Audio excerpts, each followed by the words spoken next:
እስልምና ውስጥ ይህን ያክል ትህትና ያለ መስሎ አልታየኝም ነበር።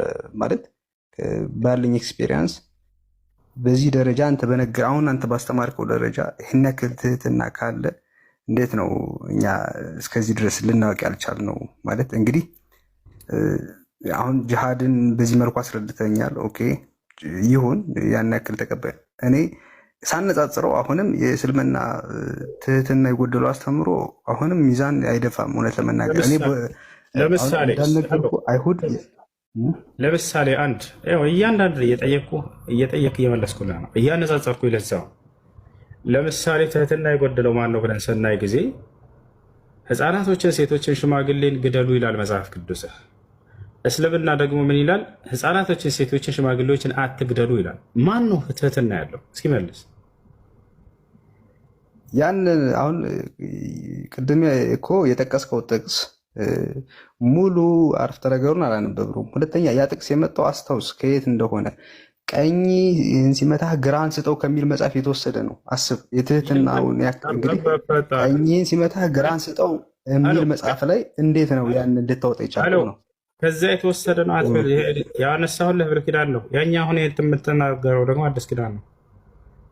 ስለዚህ የጭራሽ ክርስቲያን አይሁድ ነው ትላለህ። ነገርኩህ እኮ ይህን ያክል እውቀት እኮ የለኝም። እኔ የሃይማኖት መምህር አይደለሁም። እውቀቱ ከሌለህ አንድን እምነት የማታውቀውን እምነት ጥልቅ ብለህ ገብተህ ትህትና የለውም አይባልም። እሺ ከዚህ በኋላ ላለው ማለት ነው። ትህትና ማለት እያስተማርንህ ነው። እግዚአብሔር ቃል በቃል ህፃናቶችን ግደሏቸው ይላል። ሴት ልጅን አቃጥሏት የሚል ህግ እንዳወጣ ታውቃለህ? ክርስትና በእስልምና ላይ ታሳየኛለህ? አንድ ህግ ሴት ልጅን አቃጥሏት የሚል ወይም ወንድ ልጅን አቃጥሎ የሚል መልስልኝ። እሺ በቅርቡ ስለ አስተራረድ እንኳን ሲያስተምሩ አልሰማንም? አንድ ኡስታዝ ይሁኑ ቁርአንና ሐዲስ አለው። እስላም የሚዳኘው በቁርአንና በሐዲስ ነው። ከዚህ በኋላ ከሌ እንዲህ ብሎ ቪዲዮ ሰምቼ የሚባል እኔ ፊት አይወራም፣ ነውር ነው። እኔ ፊት ማስረጃ የሚባል የእስልምና አስተምሮ መምህር ናቸው። ታርዷቸው እንኳን እንደዚህ ረዷቸው፣ እንደዚህ ያደርጓቸው እየሰሙ ነው። አዳምጥ። እንደሱ ከሆነ ሴት ልጅን አቃጥሉ የሚል ህግ አውጥቷል አምላክህ እያልኩህ ነው። በቁርአንና በሐዲስ ላይ ሴት ልጅን አቃጥሉ የሚል ህግ አለ ወይስ የለም? እስኪ ንገረኝ። ከነ ህይወቷ ልኩስ ማለት ነው። ምን ትላለህ? በጭራሽ። አዎ እናሳይ። አሁን መጽሐፍ ቅዱስ ላይ እግዚአብሔር ምን ይላል? የካህን ልጅ ብታመነዝር አባቷን አርክሰዋለችና በእሳት ትቃጠል ይላል። ላሳይ። አንተ አሁን የጠየቅኩት ጥያቄ አምነህበታል አላመንክበት? እንደዚህ ስታርዱ አስተራረዱን እንደዚህ አድርጉ አውጣልኝ እንደሱ የሚለው እና ትልቁ ላይ ነህ። ውሸታም እንደሆንክ ላሳየህ። ክፈት አውጣልኝ አይደል? እኔም እንዴ ቪዲዮውን እኮ ቫይራል እኮ ነው የነበረ ቪዲዮ። ምንም መቼም አልሰማሁም። ቪዲዮ ሳይሆን የምንፈልገው ቁርአንና ሐዲስ ነው የምንፈልገው አልኩህ አይደል? ስለዚህ የሰውዬው አስተምሮት ስህተት ነው። ይሄ ምንሽ ያንተ አረዳድ ነው ስህተቱ። አሁን አስረዳኝ በል። ካላወቅህ ማውጣት ካልቻልክም ወይ አታውቅም ወይ ማውጣት አትችልም። ስለዚህ ጠይቅና በዚያ ላይ እንመልስልሃለን። አሁን ግን የተጠየቀው ነገር ምንድን ነው? ስለ ትህትና ስለሆነ ቆይ እንዴ ሴት ልጅን አቃጥሉ የሚል ህግ አውጥቷል እግዚአብሔር። ምን ትላለህ? ይህ ፍትህ ነው ብለህ ታምናለህ? ከነ ህይወቷ ሴት ልጅን ማቃጠል ሀይ ትህትና እግዚአብሔር የሚገልጸው ሴት ልጅን አቃጥሎ የሚል ህግ በማውጣት ነው? እስኪ መልስልን። ምን ትላለህ? ኦርቶዶክስ ቤተክርስቲያን ወይም ደግሞ ሌላ የክርስትና እምነት አስተምሮቶች እንደዛ ብሎ አስተምረዋል ወይ? መጽሐፍ ቅዱስ ላይ ቃል በቃል ላሳየ ነው። አብስር የካህን ልጅ ብታመነዝር አባቷን አርክሰዋለችን ቃጠል ይላል ቅዱስ ቁርአን ላይ። ምን ይሄ ብዙ እንደዚህ በጣም እንትን ያሉ እንትኖች ማውጣት እኮ ይቻላል። እውነት ለምናምን አሳየኝ። አንድ ቦታ ላይ ልጅን አቃጥሎ የሚል ህግ አሳየኝ። ኧረ ሴት ልጅን ተወንዳው እኔ አሁን ቅድም ያነበብክልኝ ከመጽሐፍ ቅዱስ ይሁን አይሁን ምንም ማረጋገጫ የለኝም። እውነት ለመናገር ሴት ልጅን አቃጥሎ የሚል ህግ አለ ወይ በቁርአን? በመጽሐፍ ቅዱስ ላይ አለ። ከፈለክ አሳያለሁ። እንዴ ነገርኩህ እኮ አሁን እንኳን ይሄን ቅድም ያልከኝን ራሱ ከመጽሐፍ ቅዱስ ይሁን አይሁን ማረጋገጫ የለኝም አልኩህ። ሴት ልጅን አቃጥሎ የሚለውን ህግ ላሳየህ። ምን ትላለህ? ታቃጥላታለህ? እህትህ ለምሳሌ ዝሙት ብትሰራ አንተ እኔ የጠየቅኩህን መጀመሪያ መልስልኝ። ያን ስህተት ነው ወይ ብለህ ታምናለህ? ያ እየተናገረ ያለው ስለ እንስሳት ሰው አይደለም። ያው መለስኩልህ። እየተናገረ ያለው ስለ እንስሳት ነው። ሐዲሱን ከፈለክ አውጥቼ ላሳየህ እችላለሁ። እሺ ምን ይላል መሰለህ? ሐዲሱ ላይ قال النبي صلى الله عليه وسلم إن الله كتب الإحسان في كل شيء فإذا قتلتم فأحسنوا القتل وإذا ذبحتم فأحسنوا الذبح وليحد أحدكم شفرته وليرح ذبيحته ነቢያችን ሰለላሁ ዐለይሂ ወሰለም ምን አሉ? አላህ በእያንዳንዱ ነገር ላይ በጎ ነገራቶችን እንድታደርጉ ደንግገዋል አሉ። ከታችኋል ፈኢዛ ቀተልቱም ፈአሕሲኑ ልቂትላ ስትገድሉ አገዳደላችሁን አሳምሩ አሉ። ስለምን እንደሆነ ሊናገሩ ነው ቀጥለው። ወኢዛ ዘበሕቱም ፈአሕሲኑ ዝብሓ ስታርዱም ማስተራረዳችሁን አሳምሩ አሉ። ወልዩሕድ አሐድኩም ሸፍረተሁ አሉ። አንዳችሁ ማረጃውን ይስሓለው አሉ።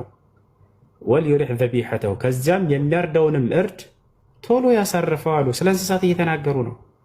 የምታርደውን እንስሳ ስታርድ ጊዜ መጀመሪያ ስለቱን በደንብ ሳለው። ካልተሳለ ያን እንዳታሰቃየው ለእርሱ ማለት ነው። ገብቶሃል አይደለ? ቶሎ ብላችሁ አሳርፉት አሉ። ያ ማለት የፊቱ ቢላዋን ይዘህ አትዟዟር፣ ቶሎ ብለህ አሳርፈው አሉ ነቢ ሰለላሁ ዐለይሂ ወሰለም። ስለ እንስሳት እየተናገሩ ነው። አይኛ በጎች ነን እንስሳቶች ነን ካላችሁ አላቅም እንግዲህ እዛ በጎች ናችሁ። መጽሐፍ ቅዱስ ላይ ኢየሱስ ክርስቶስ ምን ይላል? በጎቼ ድምፄን ይሰማሉ እኔንም የሚከተሉኝም አለ። በግ ተብለሃል መጽሐፍ ቅዱስ ላይ አንተ። አሁን ለምሳሌ በጎቼ ድምፄን ይሰማሉ አለ ኢየሱስ ክርስቶስ። የኢየሱስ ክርስቶስ በግ ነህ አይደለም? እንደ መጽሐፍ ቅዱስ ሄሎ እየሰማ ነው። የኢየሱስ ክርስቶስ በግ ነህ አይደለ? እንደ መጽሐፍ ቅዱስ ኢየሱስ ክርስቶስ እረኛዬ ነው፣ እኔ በግ ነኝ። ይሸከኝ። ኢየሱስ ክርስቶስ ደግሞ የእግዚአብሔር በግ ነው ይላል መጽሐፍ ቅዱስ። ዮሐንስ አየውና ኢየሱስን ሲሄድ አየውና ይህ ኢየሱስ የእግዚአብሔር በግ ነው ይላል። ኢየሱስ ደግሞ የእግዚአብሔር በግ ነው ብለህ ታምናለህ አይደለ? እስኪ ያሳየኝ። እሱን ያሳያለሁ። አብሽር፣ ችግር የለውም።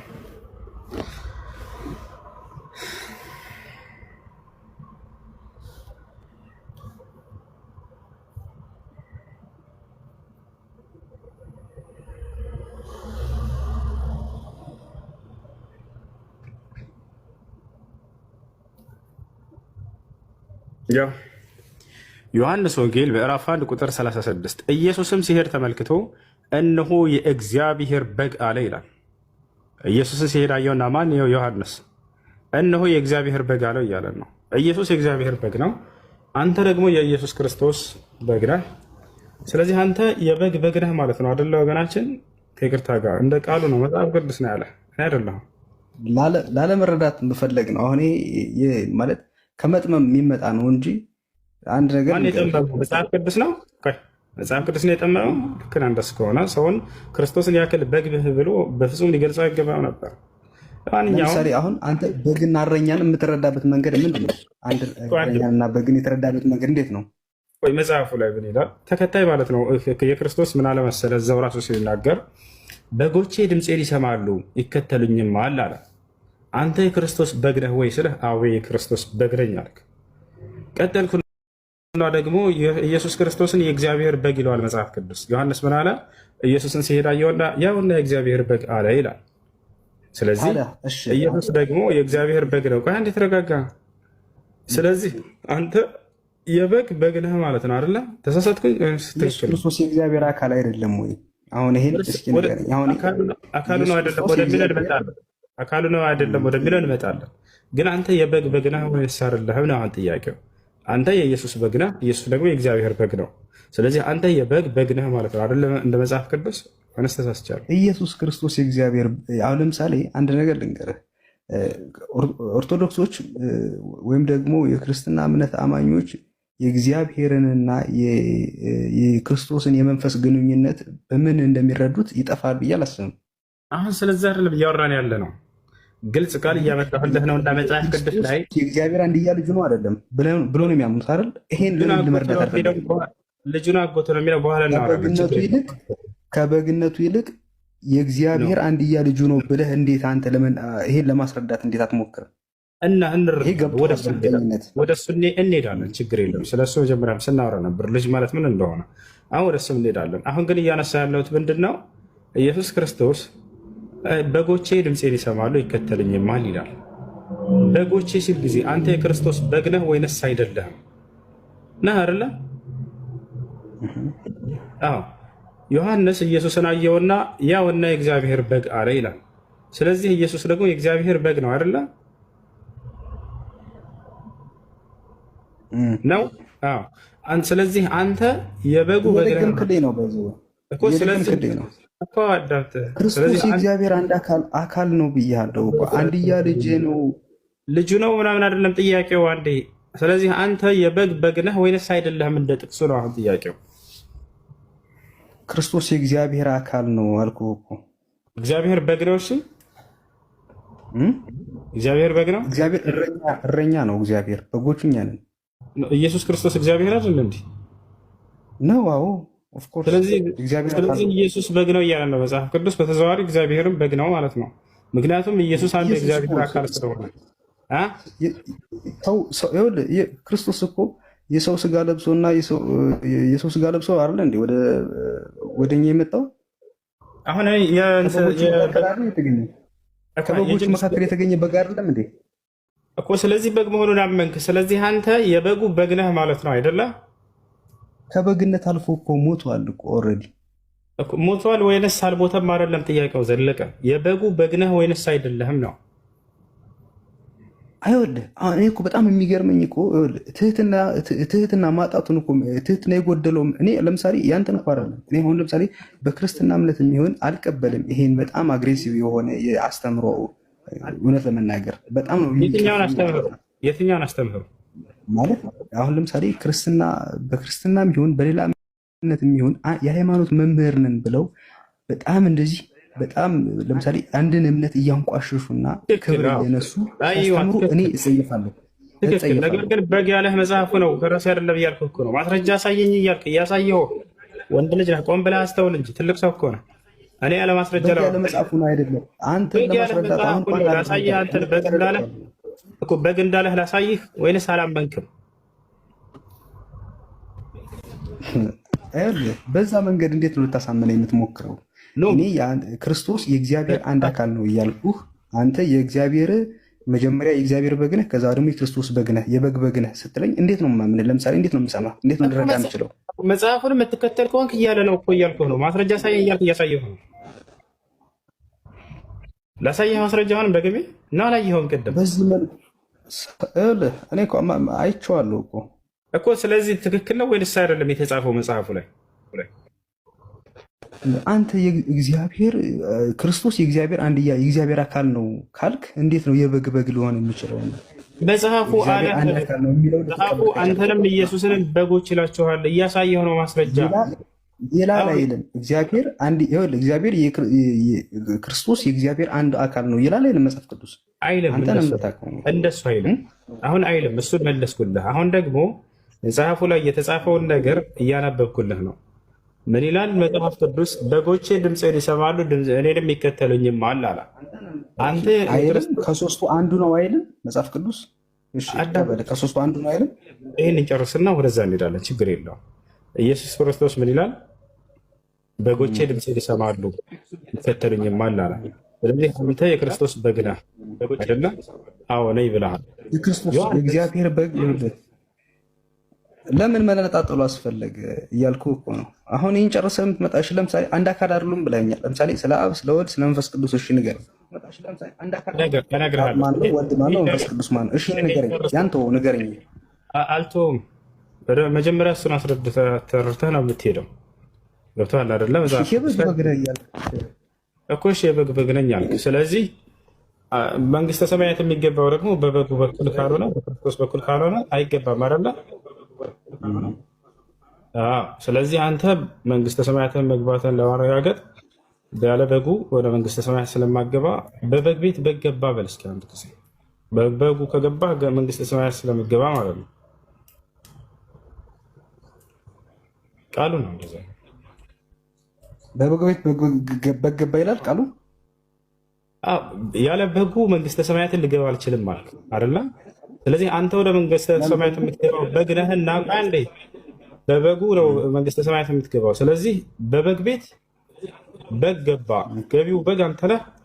በበጉ ነው የምትገባው። አንተ ደግሞ መንግስተ ሰማያት ክርስቶስን በግ ስላለው ማለት ነው። ስለዚህ አንተ መንግስተ ሰማያት መግባትን ለማረጋገጥ በበግ ቤት በግ ገባ በለው።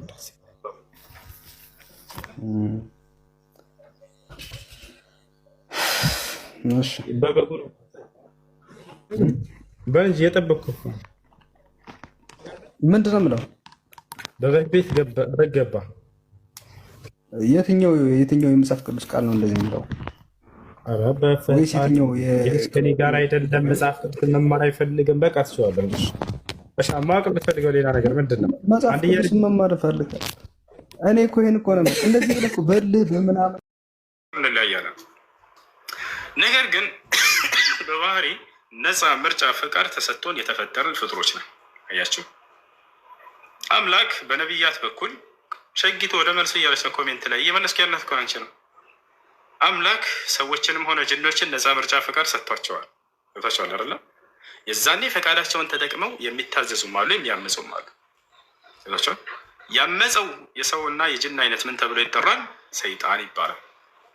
ያ ማለት ከአምላክ ትእዛዝ ያመፀ የሚለው ባህሪ በእርሱ ላይ ይውላል። ሰይጣን የሚለው ባህሪ በእርሱ ላይ ይውላል። ገብቷቸዋል። ምን ካደረገ? ኃጢአትን ካደረገ፣ ትእዛዝን ከተላለፈ ማለት ነው። ወሚን አላህ ስብሐነ ወተዓላ ይላል ወከዛሊከ ጀዐልና ሊኩሊ ነቢይን ዐዱወን ሸያጢን አልኢንሲ ወልጅን። የሰው ሰይጣንና የጅን ሰይጣን እያለ ይገልጻቸዋል። የሰው ሰይጣን ማለት የአምላክን ትእዛዝ የሚያምፅ ሰው ማለት ነው። ይወታቸዋል። ሰይጣናዊ ባህሪ አታድርግ እንለዋለን። ሰውየው ምን ሲያደርግ? አመፅንና ኃጢአትን ሲያደርግ ጊዜ። ከጅኖችም ልክ እንዲሁ የአምላክን ትእዛዝ ያመፁ ምን ይባላሉ? ሰይጣን የሚለው ባህሪ በእነርሱ ላይ ይውላል ማለት ነው እንጂ ሰይጣን የሚባል ራሱን የቻለ የሆነ ፍጡር ሳይሆን ባህሪ ነው። ሰይጣን ስለዚህ ምናቸው ነው ከተባለ ጠላታችን ነው። አላህ ስብሐነ ወተዓላ በቁርአን ላይ ሲናገር ምን ይላል? ኢነ ሸይጣነ ለኩም ዐዱወን ፈተኺዙሁ ዐዱዋ ኢነማ የድዑ ሂዝበሁ ሊየኩኑ ሚን አስሓቢ ሰዒር አለ። ኢነ ሸይጣነ ለኩም ዐዱው፣ ሰይጣን ለእናንተ ጠላታችሁ ነው። ፈተኺዙሁ ዐዱዋ፣ ጠላትም አድርጋችሁ ያዙት እያለ ይናገራል። እሺ ይህን ይመስላል የእነርሱ እና የእኛ ባህሪ ማለት ነው። ስለዚህ ጅንና ሰይጣን የሚለው አንድ ነው ያልሽው ስህተት ነው። ሰይጣን ብሎ ማለት ከአምላኩ ትእዛዝ ያመፀ ከሃዲ ማለት ነው። እነዚህ ነገር ግን ከጅኖች እና ከሰዎች የአምላክን ትእዛዝ ያልካዱና ያላመፁ በፍጹም እነርሱ ሰይጣን የሚለው ባህሪ አይውልባቸውም። ሰይጣን የሚለው ባህሪ የሚውልባቸው ከአምላክ ትእዛዝ ያመፁና የካዱት አይነቶቹ ናቸው። ያ አደምና ሐዋን ከጀነት እንዲወጡ ምክንያት የሆናቸው ኃጢአት ያሰርቱ እርሱ ከሰይጣን ሆኗል ማለት ነው። ለምን ከተባለ ከአምላኩ ትእዛዝ ያመፀ ስለሆነ ማለት ነው። ወኢዝ ቁልና ሊልመላኢከቲ እስጁዱ ሊአደም ፈሰጀዱ ኢላ ኢብሊሰ ካነ ሚነል ጂኒ ፈፈሰቀ ዐን አምሪ ረቢህ አለ። ኢብሊስ ይባላል። ያ ካነ ሚነል ጂን አለ፣ ከጅኖች ጭፍራ ነበር ካለ በኋላ ፈፈሰቀ ዐን አምሪ ረቢህ፣ ከጌታውም ትእዛዝ አመፀ እያለ ይገልጸዋል። በማመፁ ምክንያት ምን የሚለው ባህሪ በእርሱ ላይ በኋላ ሰይጣን ተባለ። ሰይጣን ማለት ያመፀ ከአምላኩ ትእዛዝ የወጣ እንደማለት ነው። ይህን ይመስላል። እሺ እሱ ምንም እኮ እኔ ከጠየቁት ጥያቄ ጋር አይገናኝም። እኔ ለምን ምዕራፉ በእነሱ ተሰየመ እኮ ነው። አንተ ማብራሪያን የሰጠኝ የእጅንንና የሸይጣን ማብራሪያ። እሺ ታንኪዩ ስለ ማብራሪያ ጥሩ ነው። ግን ለምን የጠየከኝ አልመለስክልኝ ማለት ምን ነበር የጠየቀችው? ጅንና ሰይጣን አንድ ናቸው ነበር ያልሽው። ማስረጃ አለሽ ወይ? የለኝም ማስረዳኝ አልሽ። ይሄን እየመለስክልሽ ነበር። አንድ ናቸው ወይንስ አይደሉም? አሁን ምን ተረዳሽ ከጅንና ከሰይጣን? እሺ ተረዳው። ጅኒ ማለት እንደ ሰይጣን እንዳልሆነ ተረድቻለሁ። አሁን ቁርአን ለምን እሺ ምዕራፍ ለምንድን ነው የተሰየመው በእሱ ስምና በእንስሳት ስም? በጣም ጥሩ። ለምሳሌ ከተሰየሙት መካከል የመዶሻ ምዕራፍ የሚላለ እንደዚህ አይነቶች ነው አይደለ? እና የመሰንጠቅ ምዕራፍ የመዶሻ ምዕራፍ የሚላለ ለምሳሌ እንዴት እንደዚህ ይሰየማል? የሸረሪት ምዕራፍ አለ ለምሳሌ። እስኪ የሸረሪት ምዕራፍን አሳይ። ችግር የለውም እኮ እነሱን በጥቅሉ ልመልስልሽ ነው። ለምሳሌ እንዴት የመዶሻ ምዕራፍ የሚል የመከፈል ምዕራፍ ምናምን የሚል አለ። የመውጣት ምዕራፍ፣ የዜና ምዕራፍ ምናምን እያለ እነዚህ ነው አይደለ? የሚገርምሽ አሁን የነገርኩሽ የመጽሐፍ ቅዱስ ምዕራፎች ናቸው። ተበላሽ ረዝበብናት ወላሂ ናቸው። ወላሂ የመጽሐፍ ቅዱስ ምዕራፍ ነው ያገርኳት። የመዶሻ ምዕራፍ አንተ ሁልጊዜ መጽሐፍ ቅዱስ ውስጥ መደበቅ ትወዳለህ። ተው አንተ ራስን ቻልና መልስ። አንተ ሁሌ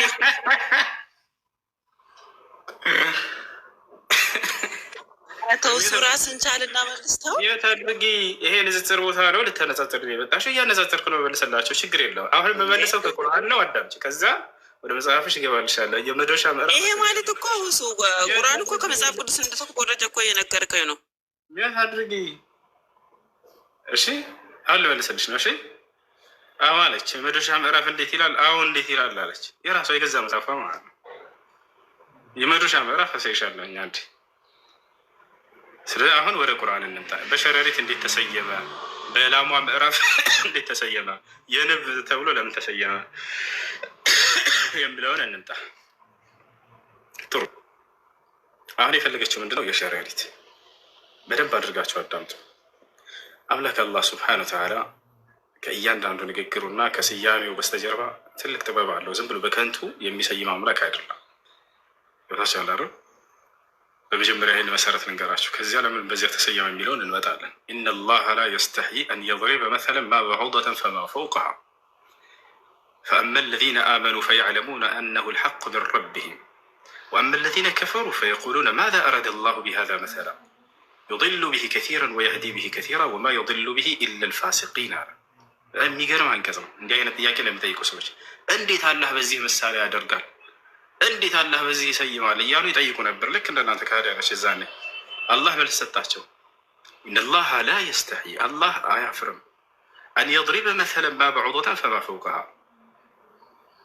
በትንኝም ሆነ ከእርሷ በላይ ባሉ ነገራቶች፣ በጉንዳንም ሆነ ከእርሷ በላይ ባሉ ነገራቶች ምሳሌ ከመስጠት አያፍርም።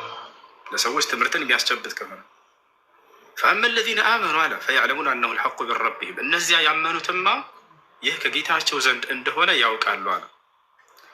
ወአማ አለዚነ ከፈሩ እነዚያ የካዱት ግን አለ ፈየቁሉን ይላሉ ማዛ አረደ አላሁ ቢሃዛ መሰላ ምን አስቡ ነው አላህ በዚህ ምሳሌ ሲያደርግ እያሉ ይሳለቃሉ አለ።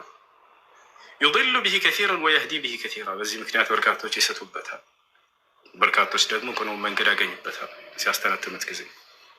ወማ ዩድሉ ቢሂ ኢላ ልፋሲቂን አማጽያኖች እንጂ ደግሞ አይስቱበትም ይህንን የምሰጠውን ምሳሌ እያለ ተናገረ። አሁን ወደ ሸረሪት የሚለውን ለምን ሰየመው? ጥበቡ ምንድን ነው? ከበስተጀርባ ወደ የሚለው እንምጣ።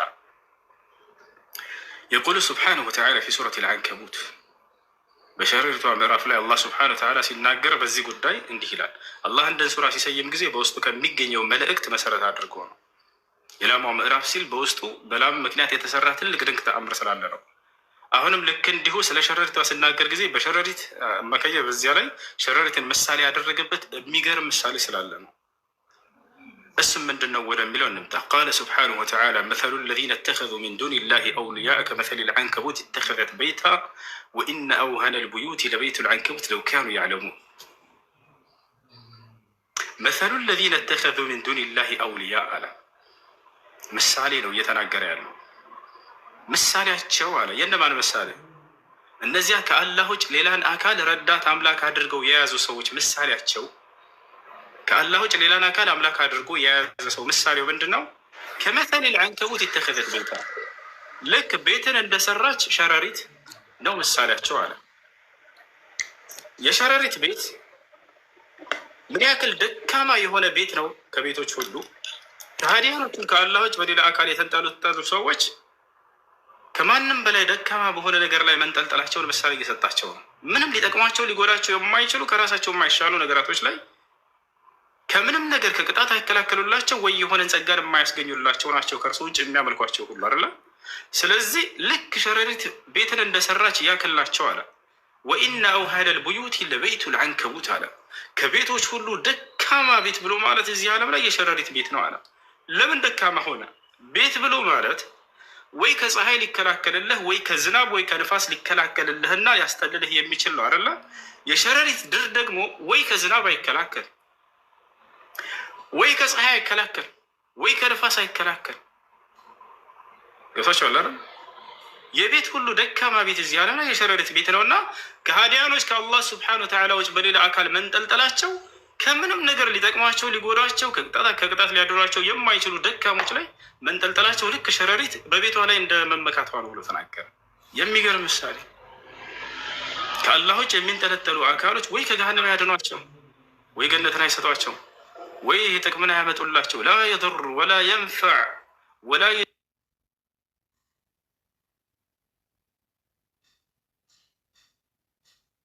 የልብ ነፈዕ ወላ የድፈዕ ضረር ወይ አይጠቅሟቸው ወይ አይጎዳቸው ወይ ጥሩን ነገር አያስገኙላቸው ወይ ክፉን ነገር አይከላከሉላቸው።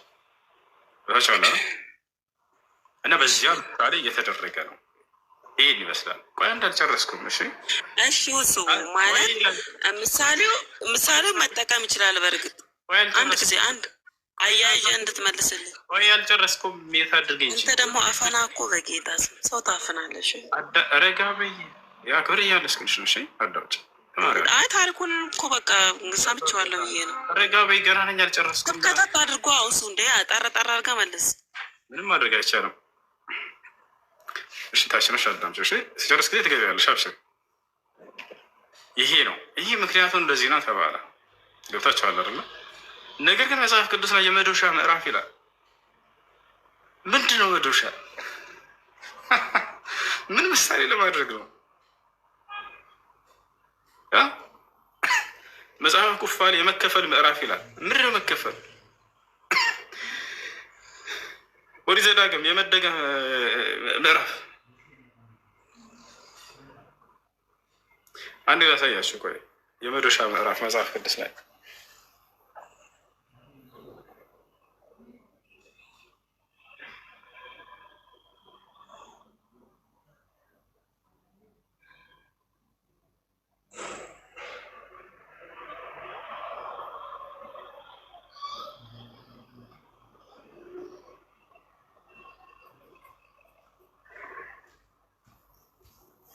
ንጉር ላሳያችሁ ቅዱሳን። እሺ መጽሐፈ መቃቢያን መግቢያ። መቃቢያን የሚለው ቃል ምናልባትም ትርጉሙ ምን ማለት ነው? መዶሻ። መጽሐፈ መቃቢያን መጽሐፈ መዶሻ ማለት ነው። የመዶሻ መጽሐፍ ምን ማለት ነው? ቅዱሳን መቃቢያን ማለት ያውና የኦርቶዶክስ ርቸራለች ከ81 አሃዱ ይታያቸዋል። እዚህ ጋር ያው ላውጣላቸው ከመጽሐፏ የመዶሻ ምዕራፍ አለ መጽሐፋችሁ ላይ። እንዴት አምላክ በመዶሻ ይሰይማል ብዬ እንደ መሳለቅ እንደማለት ነው። ገብታችኋል አይደለ? ኑ ላሳያቸው። ያው የት ይገኛል?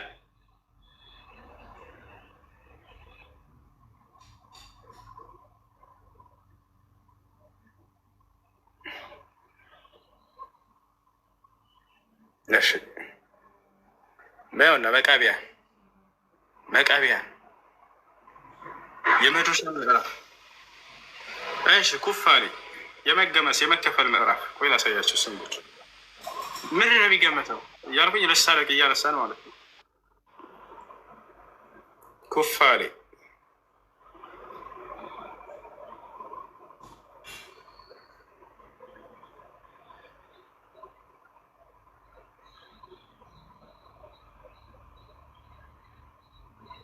የታያቸዋል።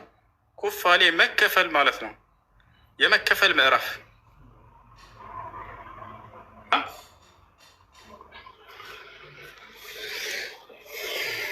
ስለዚህ የመዶሻ ምዕራፍ እግዚአብሔር ምን ሊያደርግለት ነው የሰየመው?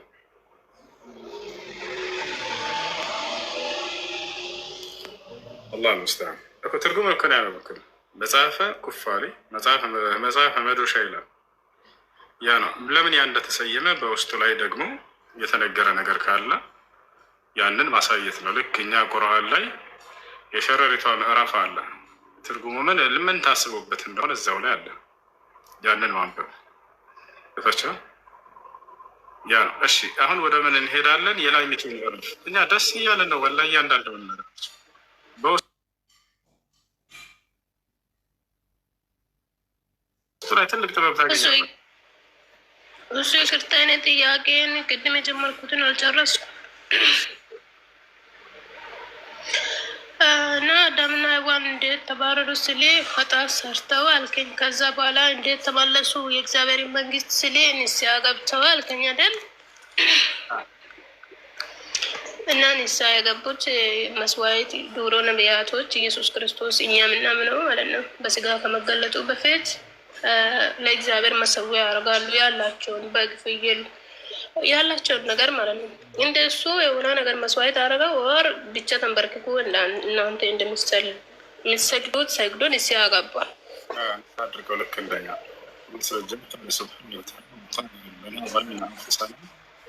ድምፅ ታፍኗል። እሺ ንስሐ አድርገው ልክ እንደኛ ማስረጃ ቃለ ስብሓንሁ ወተዓላ ቃለ ረበና ظለምና አንፉሰና ወለም ተግፊር ለና ወተርሐምና ለነኩነነ ሚነል ኻሲሪን ይላል። ጌታችን አላህ ሆይ ነፍሳችንን በድለናል፣ ዘንልን ይቅር በልልን። የማታዝንልን እና ይቅር የማትለን ከሆነ ግን ተከሰሩ ሰዎች እንሆናለን ብለው ንስሐ አደረጉ። የዛኔ ንስሐቸውን አላህ ስብሐነ ወተዓላ ተቀበላቸው። እሺ ንስሐ ማለት ምንም ነገር መስዋዕት አላደረጉም፣ ብቻ በአፋቸው ማለት ነው። ያኔ ሙስሊም ድሮ ከአዳም ጀምሮ ስላለ ከአዳም ነው ሁሉም ነገር፣ ሌላ የሚቀየር ነገር የለም። ከዛ ጀምሮ እስከ ዛሬ አንድ ነው አስተምሮታቸው አይደል? እሺ እንደዛ ከሆነ ለምን ነቢያቶች አብርሃም እናንተ ቀይራችሁ እስማኤልን ትላላችሁ? እኛ ግን ይስሐቅን ነው የምንለው። ለመስዋዕት ወሰደ። ሌላ ነቢያቶችም ኤላስም ከባል ነቢያቶች ጋር እንትን ስላ ባረገው ሰዓት መስዋዕት ተደረገ። እሺ ለምንድን ነው እነሱ ያደረጉት? መጀመሪያ ቀደም ብሎ የሰው ልጅ የተጀመረው በአዳም ነው። እሱ ግን ምንም መስዋዕት አላደረገም። እንዲሁ በአፍ ብቻ ነው ንስሐ ገብተው መንግስተ ሰማያትን ለመውረስ እንትን የተደረጉት። ያኔ ይሄ እንዴት ነው? እሱን አስረዳኝ። እንግዲህ ሰዎች ንስሐ ያደርጋሉ ወደ አምላካቸው ወደ አላህ። ሌላኛ ነገር ምንድን ነው? መስዋዕት ታቀርባላችሁ ወይም በእስልምና ከሆነ አሁን እናቀርባለን። እሱም ምንድን ነው? እርድ የሚባል ነገር ነው። ያንን እናቀርብና ለጌታችን ለአላህ ስብሐነ ወተዓላ በዚያ እንቀርባለን እናደርጋለን እኮ ማለት አሁን ጥያቄ ምን መሰለህ? አዳም ምንም መስዋዕት አላደረገም ለእግዚአብሔር ማለት ለአላህ ማለት ነው። እናንተ አላህ ስትሉት መስፈርት አይደለም። ይኸው ግዴታ አይደለም። ሰውየው ኃጢአት ካደረገ ወደ ጌታ ወደ አላህ ንስሐ ካደረገ ይቀበላል። እና ያንን ማድረጉ መስዋዕት ማድረጉ ተጨማሪ የሆነ መልካም ስራ ነው ብለን ነው ምናምነው። እና ታደርጋላችሁ ከሆነ አሁን እናደርጋለን፣ ችግር የለም። ነገር ግን ንስሐ ለማድረግ ሰውየው የግዴታ ለሰው መስዋዕት አድርገህ ካላበላህ አይለውም። ወደ እርሱ ንስሐ ካደረገ ይቀበላል። ቱቡ ኢለላሂ ጀሚዓን አዩሃ ልሙእሚኑን ለዓለኩም ቱፍሊሑን ይላል። ሁላቸውም ወደ አላህ ንስሐ አድርጉ ትድኑ ዘንድ ያለ ይናገራል። እሺ እንደዛ ከሆነ አብርሃም ለምን ልጁን እናንተ ይስሐቅን ስለማታውቁ ለምን እስማኤልን ልጁን ለምን ለመስጣት ሄደ? ኃጢአቱን ሊያስተሰርይበት አይደለም፣ አምላክ ስላዘዘው ነው። ይብና ልጅህን እረድ አለው እንጂ ለኃጢአትህ ስርየት የሆንልህ ዘንድ ልጅህን እረድ አላለውም። ከኃጢአት ጋር የሚገናኝ ነገር የለም።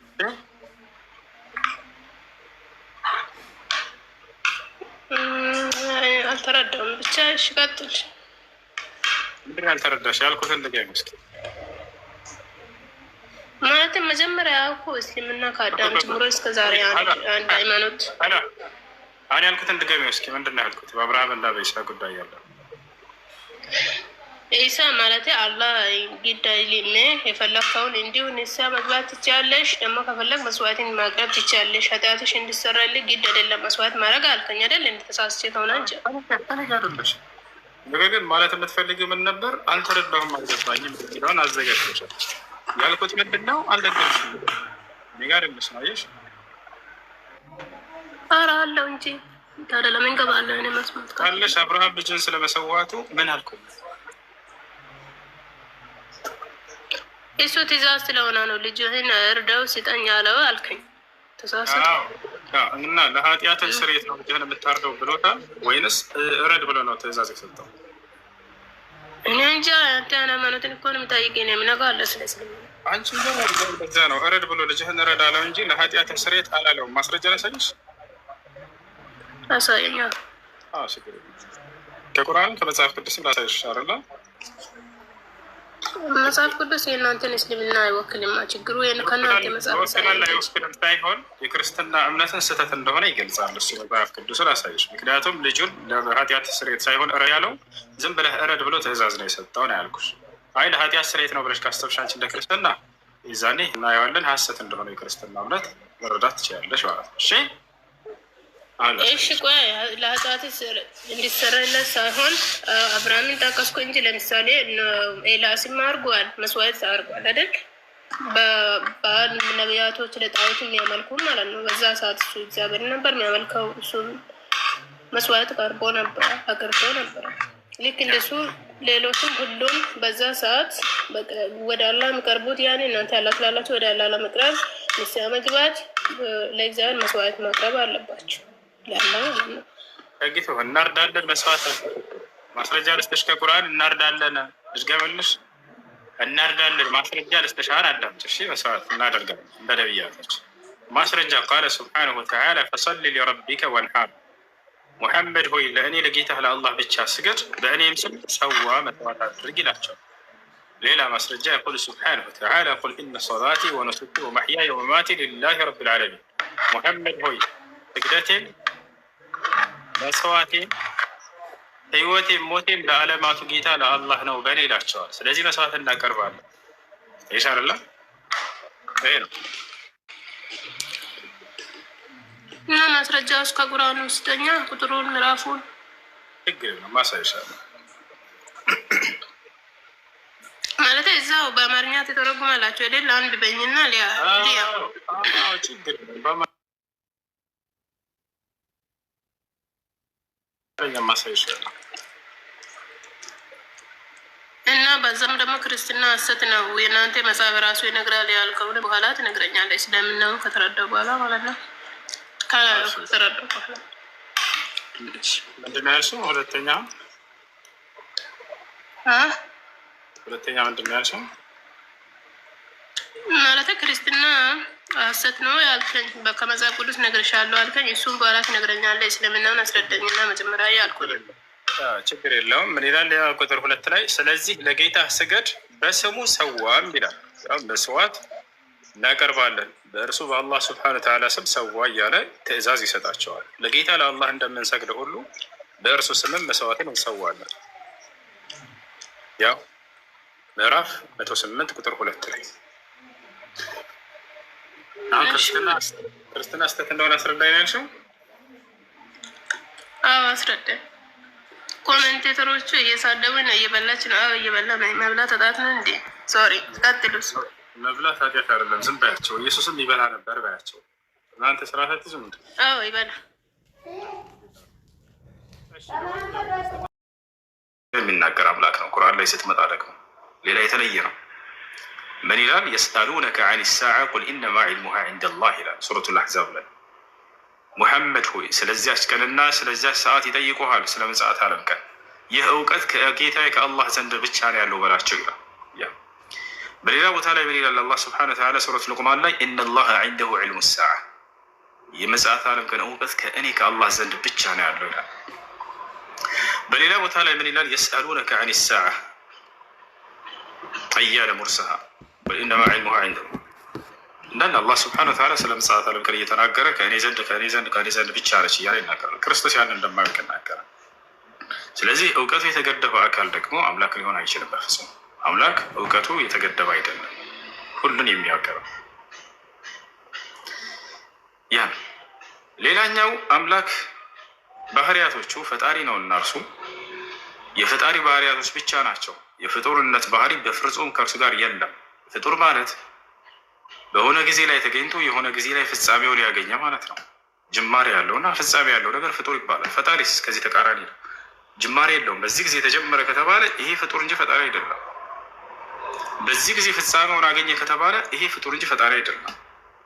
ይሄ ነገር እስልምና ላይ ያለው አምላክ ይሄ እንዴት ነው ባህሪው ከተባለ ወልአወሉ ወልአኺሩ ይላል። እኔ የመጀመሪያውም የመጨረሻውም ለዘላለም የማልሞተው ነኝ ብሎ ዘጋው። ክርስቲያኖች እንደሚያመልኩት ደግሞ መጽሐፍ ቅዱስ ላይ ሄዳን ኢየሱስ ክርስቶስን ስናየው ጅማሬም አለው ፍጻሜም አለው። እነሆ ትጸንሻለሽ፣ ወንድ ልጅንም ትወልጃለሽ፣ ስሙንም ኢየሱስ ትይዋለሽ። የፅንስ መገኛ ቦታ የት ነው ከተባለ ጅማሩ ማርያም ማህፀን ላይ ነው። ገብታችኋል አይደል? ስለዚህ ጅማሬ አለው። ህይወትንም ጭራሽ ተሰጥተው ነው። አብ በራሱ ህይወት እንዳለው ሁሉ ወልድም ህይወት ይኖረው ዘንድ ሰጠው ይላል። ስለዚህ ለስጋውም ለህይወቱም ጅማሬ አለው፣ ሰጭ አለው። ያንን ህይወት የሰጠው አካል ይሄ ደግሞ የፍጡር ባህሪ ነው። እሺ ፍጻሜ ሳለው ወይ? አሁን እንደ ክርስቲያኖች እምነት በመስቀል ላይ ሞቷል ብለው ያምናሉ። ያን አካል ገብታችኋል አይደል? የአምላካችን ሞቷል ብለው ያምናሉ። ስለዚህ ፍጡር ብሎ ማለት አለዚ ለሁ ቢዳያ ወለሁ ከዛሊከ ኒሃያ አማ አልኻሊቅ ፈለይሰ ለሁ ቢዳያ ወለይሰ ለሁ ኒሃያ ፈሁወ አዘልይ ወአበዲይ። ፍጡር ብሎ ማለት ለህይወቱ ጅማሬና ለህይወቱ ፍጻሜ ያለው እስከሆነ ድረስ ክርስቶስ ይህ የፍጡር ባህሪ እንዳለበት ቁልጭ አድርጎ የሚያሳይ ነው። አምላክ አላህ እስከተባለ ለይሰ ለሁ ቢዳየቱን ወለይሰ ለሁ ኒሃየቱን በል ሁወ አልአወሉ ወልአኺሩ ወዛሂሩ ወልባጢኑ ፈሁወ አዘልዩን ወአበድዩን ወሰርመዲይ። አምላክ አላህ ስብሐነሁ ወተዓላ እርሱ ጅማሬም የለውም ፍጻሜም የለውም። በዚህ ጊዜ ተጀምሩ ከተባለ ይሄ በፍጹም አምላክ አይደለም። አላህ ስብሐነሁ ወተዓላ ለይሰ ለሁ ቢዳያ ጅማሬ የለውም፣ ወለይሰ ለሁ ኒሃያ መጨረሻም የለውም። ኩሉ መን ዐለይሃ ፋን ወየብቃ ወጅሁ ረቢከ ዙል ጀላሊ ወልኢክራም ይላል ስለ ራሱ ባህሪ ሲናገር ዓለም ላይ ያለው ሁሉ ፍጻሜ አለው ካለም በኋላ ምን አለ? ሁሉም ይጠፋል ካለ በኋላ የክብርና የልቅና ባለቤት የሆንኩት እኔ አምላክህ ብቻ ስቀር ይላል። ያሰላም ይሄ ነው። ስለዚህ እርሱ ዘንድ ሌላው ነገር ልታውቅ የሚገባው መለኮታዊ ባህሪ ብቻ ነው ያለው። የፍጡርነት ባህሪ የለውም። አምላክም ነው ሰውም ነው ተብሎ የሚገለጽ ነገር አይደለም። ሌላው አላህ ስብሐነሁ ወተዓላ የፈለገውን ያሻውን የሚሰራ የሆነ አምላክ ነው። ኢነላሀ የፍዐሉ ማ የሻእ ይላል ስለ ባህሪው ሲናገር፣ እኔ ያሻኝን እሰራለሁኝ አለ። ክርስቲያኖች የሚያመልኩት አምላክ ጋር ስንሄድ ጊዜ ኢየሱስ ክርስቶስ ምን ይላል? እኔ ከራሴ አንዳች ላደርግ አይቻለኝም አለ። ታዞ ነው የሚሰራው፣ ትእዛዝ ተሰጠት። ያንን ካልሆነ በራሱ መስራት አይችልም። የምለውንም ሁሉ የላከኝ አምላክ የሰጠኝ እያለ የሚናገር አካል ነው። አምላክ አላህ ስብሐነሁ ወተዓላ ለእርሱ ተቀብሎ የሚሰጥ አይደለም፣ ራሱ የሚያደርግ ነው። ለነቢያቶች የሚሰጣቸው የሆነ አምላክ። ሌላው ኩልዩል ቁድራ አምላክ ፍጹማዊ የሆነ ቻይ ነው፣ ችሎታ አለው። አላህ በቁርአን ስለ ባህሪው ሲናገር ስለዚህ ወላሁ ዐላ ኩል ሸይኢን ቀዲር ይላል። እኔ አምላካቸው አላህ ሁሉን ነገር በማድረግ ላይ ቻይ ነኝ ይላል። የክርስቲያኖች አምላክስ ብለን ነገር በማድረግ ላይ ቻይ ነኝ፣ ከራሴ አንዳች ላደርግ አይቻለኝም የሚል አካል በፍጹም የሚገናኝ አይደለም። ሌላው አምላክ አላህ ስብሐነሁ ወተዓላ ስለ ፍጥረታት ሲናገር ጊዜ 7 ሰማያትን 7 ምድርን በ6 ቀናቶች ፈጠርኩኝ፣ ምንም አይነት ድካምና እንትን አልነካኝም እያለ ይናገራል። እዚያ መጽሐፍ ቅዱስ ላይ የምታየው አካል ግን ምን ይላል? 7 ሰማይና 7 ምድርን ከፈጠረ በኋላ እግዚአብሔር በ7ኛው ቀን ከስራው አረፈ ይላል፣ ተነፈሰም ይላል። አስቡት፣ አምላክ ስራ ሰርቶ ሲጨርስ እረፍት ሲወስድ ኢጃዛ ሲኖረው ማለት ነው። የእረፍት ቀን አለው። ሰንበት ቀን እግዚአብሔር ከስራ ያረፈበት ቀን ነው። በዚህ ቀን ከሰራህ ማንኛህም ትገደላለህ ብሎ ሕግ ሁሉ አውጥቷል። ምክንያቱም እኔ ከስራ ያረፍኩበት ቀን ነው እና ለእግዚአብሔር ስራ ሰርተህ ኢጃዛ ስትወስድ ማለት ነው። አስበው፣ የእረፍት ቀን አለ። ይህ ማን ባህሪ ነው? የፍጡር ባህሪ ነው። አምላክ አላህ ስብሐነሁ ወተዓላ ሰማይና ምድር ፈጥሮ አርፏል ወይ? ማረፍ የሚባል ከእርሱ ጋር የለም። የእረፍት ሰዓት የሚባል ነገር የለውም። ከስራው አረፈ ሊባል የሚቻለው ፍጡር ነው። ሌላው እርሱ ወሁወል ዋሒዱል ቀሃር፣ እርሱ አንድና ሁሉን አሸናፊ የሆነ አምላክ ነው። ወሁወል ዐዚዙል ሐኪም፣ እርሱ አሸናፊና ጥበበኛ ነው። ፍጥረታት ሁሉ እንዳለ ከእርሱ ትእዛዝና ቁጥጥር ስር ናቸው የአላህ ስብሐነሁ ወተዓላ። ነገር ግን ወደ መጽሐፍ ቅዱስ ወዳለው አምላክ ስንሄድ ጊዜ በብሉይ ኪዳንም በአዲስ ኪዳንም በፈጠራቸው ፍጥሮች ተሸንፏል፣ እንደ መጽሐፉ ማለት ነው። በብሉይ ኪዳን ማን አሸነፈው ታግሎ ከተባለ ያዕቆብ አሸነፈ ይለናል። ኦሪት ዘፍጥረት ላይ እግዚአብሔርና ያዕቆብ ታገሉ ይላል፣ ትግል ያደረጉ።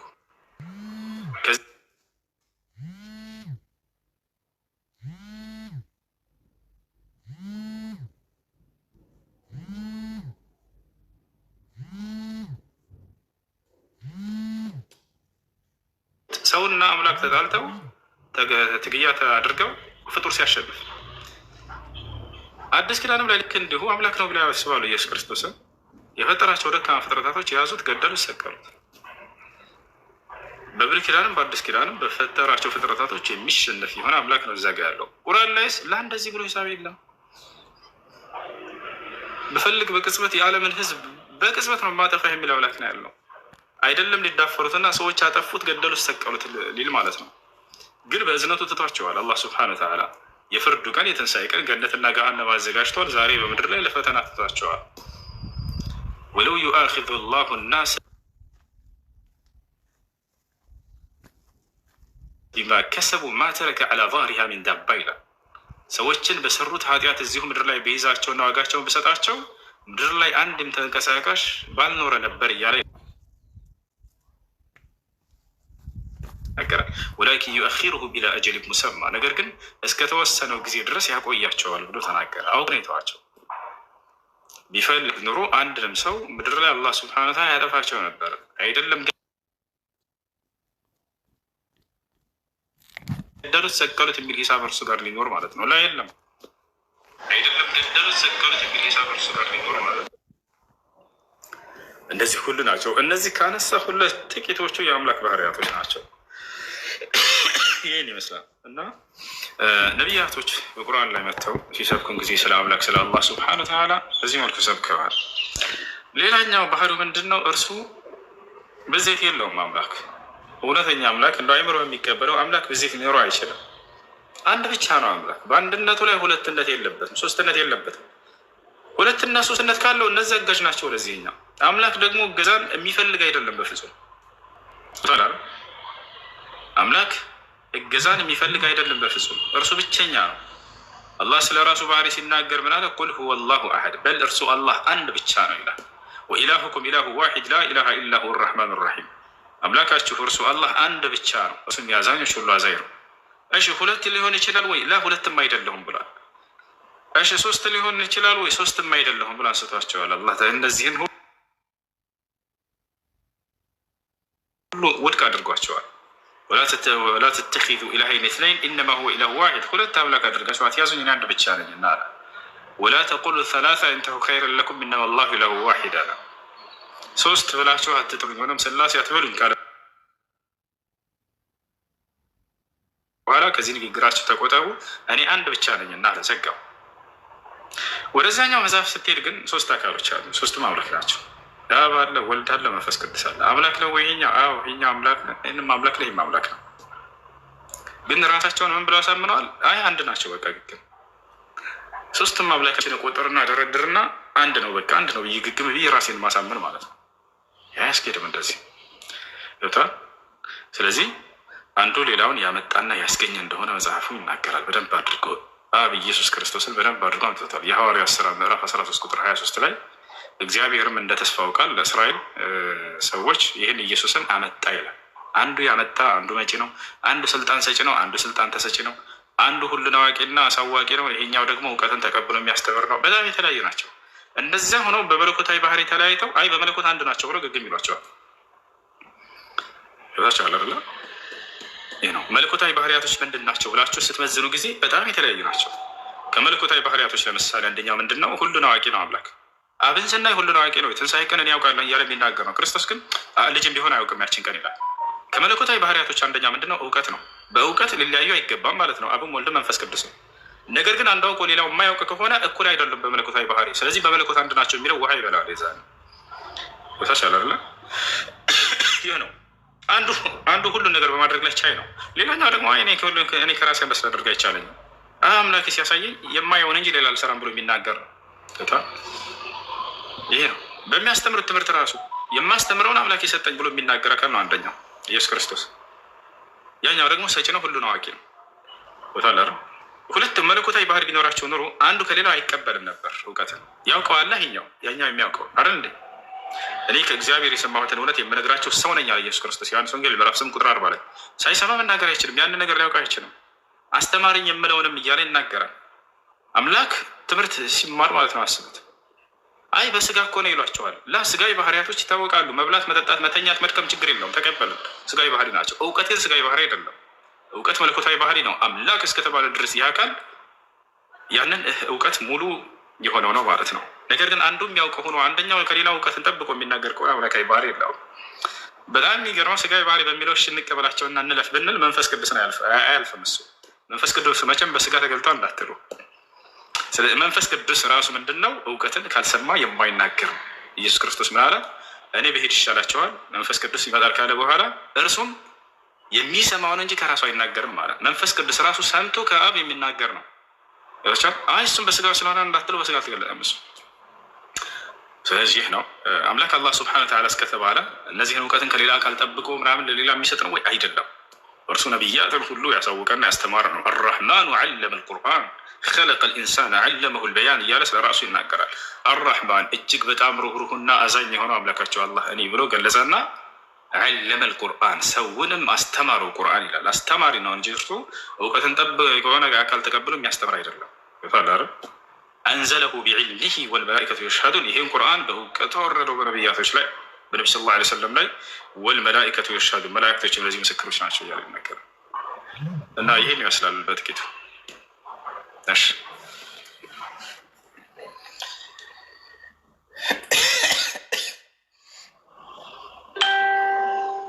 አለይኩም ሰላም ወረሕመቱላሂ ወበረካቱህ። ሐያከላህ ሸይኽ ነቢይ። ጥያቄ አለ ቀጥታ። እሺ ሰላም አለይኩም። ወአለይኩም ሰላም ወራህመቱላሂ ወበረካቱ። እኔ ትንሽ ስለ ወለድ ስትቀበል ማለት ወለድ መሆኑን እያወቅ ግን አንተ ምሳሌ 100,000 ተቀበልክ እንበል 150 አድርጌ እመልሳለሁ ብለህ አንተ 150 እመልሳለሁ ብለህ ብትቀበል እንዴት ነው? ያኔ ሐራም ነው? ነቢያችን ሰለላሁ ዐለይሂ ወሰለም ኩሉ ቀርድን ጀረ ነፍዐን ፈሁወ ሪባ አሉ። ማንኛውም ትርፍን ያስገኘ ብድር አይነት ሁሉ ወለድ ነው አሉ። ለምሳሌ 100 ብር አበደረህና 150 ብር አድርገህ ትመልሳለህ አለ። ያ 50 ብር ወለድ። ነገር ግን 100 ብር አበድሮ ያንኑ 100 ብር ነው የምትመልሰው ካለ ወለድ አይሆንም። እሺ በፈቃደኝነት ቢጨምርለትስ? የተስማማ ነው ከሰውየው ጋር 100 ብር አበድሮኝ 100 ብር እንድመልስለት ነው። እኔ ግን ከዚያ በኋላ ምንም ስምምነት ሳናደርግ በራሴ ሰው እንደው መልካም ስለዋለልኝ በችግር ቀኔ ስለደረሰልኝ ብዬ 50 ብር ዝም ብዬ ስጦታ ጨመርኩለት። ከዚያ በኋላ ይሄ ወለድ ይሆናል ወይ? አይሆንም። ይሄ ሀዲያ ይባላል፣ ስጦታ ይባላል። ነቢያችን ሰለላሁ ዐለይሂ ወሰለም ንግግር አለው፣ ያኔ ቃል አለው መጀመሪያ ማለት ቃል ካለው በተጨማሪ ብድር ይሄ ወለድ ነው፣ አይቻልም። እሺ ሁለተኛ ጥያቄ አንድ ሰው ዝሙት ያደረገ ሰው ወይም መጠጥ የሚጠጣ ሰው አስካሪ መጠጥ ቢሰግድ ያኔ በነገታው ወይም ሸዋር ወስዶ ተውበት አድርጎ ወደ ፈጣሪው ቢመለስ የሆነ እስከ 40 ቀን ምናምን እንደዚህ ቢሞት ወይ አይሰገድበትም ወይም ሶላቱ ተቀባይነት የለውም የሚል ምናምን ሰምተናል። አስካሪ መጠጥ የመጠጣ የ40 ቀን ሶላት ተቀባይነት የለውም ይላል። ተውበት ካደረገ አልከን ተውበት ካደረገ አላህ ሱብሓነሁ ወተዓላ ስላለፈ ይቅር ይለዋል። ተውበት ካደረገ ይቅር ይለዋል። ተውበት ግን መስፈርቶች አሉት። ሽሩጥ ተውባ ሰላሳ የተውበት የንስሐ መስፈርቶች 3 ናቸው። ከነዚህ ከ3ቱ አንዱ መጓደል የለበትም። አንዱ ከተጓደለ ተውበታቸው ትክክል አይደለም፣ ተቀባይነት የለውም። አንደኛ الشرط الأول الندم على ما مضى، والشرط الثاني العزم على عدم العودة إلى ذلك الذنب الذي وقعت فيه، والثالث هو الإقلاع من الذنب الذي وقعت فيه። የመጀመሪያው መስፈርት ምንድነው? الندم على ما مضى ስላለፈው መጸጸት። قال النبي صلى الله عليه وسلم الندم توبة። النبي صلى الله عليه وسلم ጸጸት አንዱ የተውበት ክፍል ነው። ስለዚህ ሰውየው በትክክል ተውበት ማድረጉ ምልክቱ ምንድነው? ባለፈ ስራው ይጸጸታል። ባለፈ ስራው ይጸጸታል። ያንን ጠጥተህ ከሆነ ለምሳሌ በቃ ኃጢአት ያደረግኩበት ጊዜ ነው ብለህ ያንን ትጸጸትበታለህ። ይሄ ሰው ይሄ መስፈርት አለማሟላቱ እንዴት ማረጋገጥ ይችላል ከተባለ ያን ወንጀል ሳስታውስ ይደሰታል። አቡ ጠጣ ነው እንጂ ተራጨንበት እኮ ይህንን አስካሪ መጠጥ እያለ ይፎክራል። በቃ አይታቸዋል። ወጣትነት ተጠቀምኩበት ጠጣንበት እንጂ ይህ ሰውዬ ይህን መስፈርት አላሟላ። ነገር ግን ያን መስፈርት ያሟላ ሰው ልቡ ይሰበራል፣ ያዝናል፣ ያለቅሳል ሁሉ ምናልባት በዚያ ያሳለፈውን ይሄ አላህን ያመስኩበት ጊዜ እኮ ነው ብሎ ያንን ቀን ማስታወስ ራሱ አይፈልግም። ይሄ ሰው መስፈርትን አሟልተዋል። ሁለተኛው መስፈርት ምንድነው? አልኢቅላዕ ሚን ዘንብ እየሰራ ካለው ወንጀል አሁን ላይ ማቋረጥና መተው። የዚህ ሰውዬ መቶበቱ ትክክለኛ ማረጋገጫው ምንድን ነው? አብሮ እየጠጡ ያሉ ሰዎች ካሉ እነዚያ ሰዎች ጋር ይመክራቸዋል፣ ካልሆነ ጥላቸው ይሄዳል እንጂ በፍጹም እዚያ ቦታ ላይ ቁጭ ብሎ ያንን እንትን አይልም። እንዲሁም ደግሞ ቤቱ ውስጥ አስቀምጦ ተወብቻለሁ አይልም። እርግፍ አድርጎ ያንን ይጥለዋል። ነገር ግን ያንን ቤቱ አስቀምጦ እዛው ይሰግድና አስተግፊሩላህ ምናምን ይላል። እዛው አስካሪ መጠጥ አለ እኮ ያን መድፋት አልፈለግም፣ ውስጡ ገና አልወሰንም። ይሄ ለሟላ። ሶስተኛው መስፈርት ምንድነው? አልዓዝም ዐላ ዐደም ልዐውዳ ወደዚያ ዳግም ላለመመለስ መወሰን፣ ለአላህ ቃል መግባት። ይህ ሰውዬ እንዴት እንዳሟላ እናውቃለን ከተባለ ምናልባት የሚጠጡ ጓደኞች ናንድ ሲሉት ላ ወስኛለሁ ዳግም ወደዚያ ላለመመለስ ይላቸዋል። አይታችሁ ከሆነ አረ በፍጹም አልመለስም ወደዛ ይላል። ነገር ግን ያ ሰው አለመመለሱ እንዴት እናውቃለን? ልጠጣ አልጠጣ እንዴ ጠጥቼ ልተውበት እንደ ይላል። ውስጡ ገና አልወሰነም፣ ይዋልዳል። ጠጣ እንዴ ትንሽ እጅ እንዴት ምን ችግር አለው? አንዴ ጠጣ አድርጌ መለሰ፣ ከዛ ተውበታለሁ። ይህ ሰው ያልተውበትም ተውበቱ ሙሉ አይደለም። እና እነዚህ 3 መስፈርቶች የተውበት መስፈርቶች ናቸው። ያ ነው ትክክለኛ ተውበት የሚባለው። እነዚህ መስፈርቶች ከሟላ ሰውዬ አላህ ሱብሓነሁ ወተዓላ ይቅር ይለዋል። የመጨረሻ ጥያቄሽ ጠይብ ላኢላሃ ኢለላህ ያለው ሁሉ ጀነት ይገባል? ያኔ ከሃዲ ከካደ በስተቀር የመጨረሻ